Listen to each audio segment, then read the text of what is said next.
ವಿಧಾನಸಭೆ ಕಲಾಪದಲ್ಲಿ ಮೂಡಾ ವಿಚಾರದಲ್ಲಿ ಚರ್ಚೆಗೆ ಆಗ್ರಹಿಸಿ ಬಿಜೆಪಿ ನಾಯಕರು ಕೇಳ್ತಾ ಇದ್ದಾಗ ಮೂಡಾ ಹಗರಣದ ಬಗ್ಗೆ ಪ್ಲಕಾರ್ಡ್ಗಳನ್ನ ಪ್ರದರ್ಶಿಸಿ ಆಕ್ರೋಶವನ್ನು ವ್ಯಕ್ತಪಡಿಸಿದಾಗ ಸಿಎಂ ಸಿದ್ದರಾಮಯ್ಯ ಅವರು ಗರಂ ಆಗಿದ್ದಾರೆ. ಚರ್ಚೆಗೆ ಅವಕಾಶ ಮಾಡಿಕೊಡ್ಬೇಕು, ಇದೇ ಕಲಾಪದಲ್ಲಿ ಇದೇ ಸೆಷನ್ ನಲ್ಲಿ ಚರ್ಚೆ ಆಗಬೇಕು ಅಂತ ಕೇಳಿದಾಗ ಸಿಎಂ ಗರಂ ಆದ್ರು. ಫಸ್ಟ್ ತರಲಿಲ್ಲ, ಅಧಿವೇಶನ ಪ್ರಾರಂಭವಾದ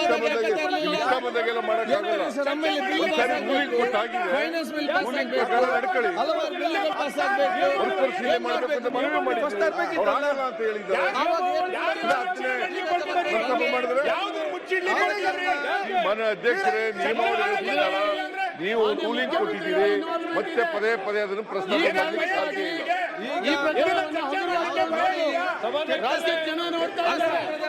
ಸಾಧ್ಯ ಇಲ್ಲ.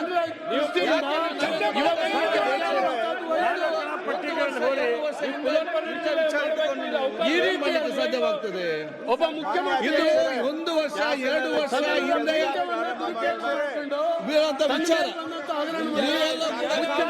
ವಿಚಾರ ನಿಮ್ಮ ಸರ್ಕಾರವನ್ನು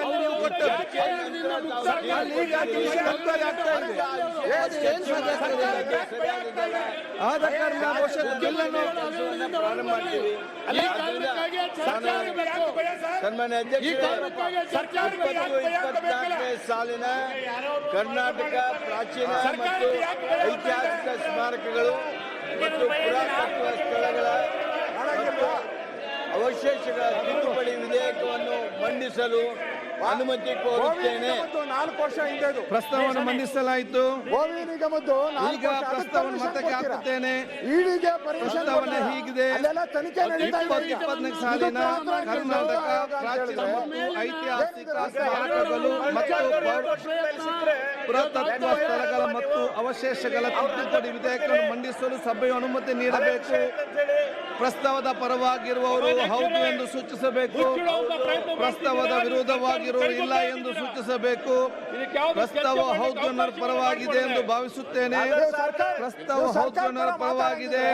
ಪ್ರಸ್ತಾವ ಅಂಗೀಕೃತವಾಗಿದೆ. ವಿಧೇಯಕ ಮಂಡಿಸಬೇಕು.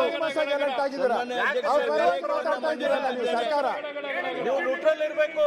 ಒಂದು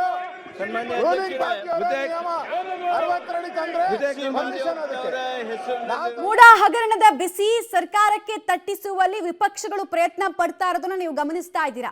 ಬಿಜೆಪಿ ನಾಯಕರು ಮೂಡಾ ಹಗರಣದ ಬಗ್ಗೆ ಚರ್ಚೆಗೆ ಸದನದಲ್ಲಿ ಅವಕಾಶ ಮಾಡಿಕೊಡಬೇಕು ಅಂತ ಕೇಳಿದಾಗ ಅವಕಾಶವನ್ನ ನಿರಾಕರಣೆ ಮಾಡಲಾಗಿದೆ. ಅದಕ್ಕೆ ಸ್ಪೀಕರ್ ಕೊಡ್ತಾ ಇರುವಂತಹ ರೀಸನ್ಸ್ ಬೇರೆ ಬೇರೆ ರೀತಿಯಾದಂಥದ್ದು ಆಗಿರೋದನ್ನು ನಾವು ಗಮನಿಸ್ತಾ ಇದ್ದೀವಿ. ಇದೇ ವೇಳೆ ಸಿಎಂ ಸಿದ್ದರಾಮಯ್ಯ ಕೂಡ ಗರಂ ಆಗಿದ್ದಾರೆ. ನಿಮಗೆ ಬೇಕಾಗಿದ್ದ ರೀತಿಯಲ್ಲಿ ಕಲಾಪವನ್ನು ನಡೆಸೋದಕ್ಕೆ ಸಾಧ್ಯ ಇಲ್ಲ ಅಂತ ಹೇಳಿದ್ರು. ಜಟಾಪಟಿಗೆ ಕಾರಣ ಆಗ್ತಾ ಇದೆ ಮೂಡಾ ಹಗರಣಕ್ಕೆ ಸಂಬಂಧಪಟ್ಟಂತೆ.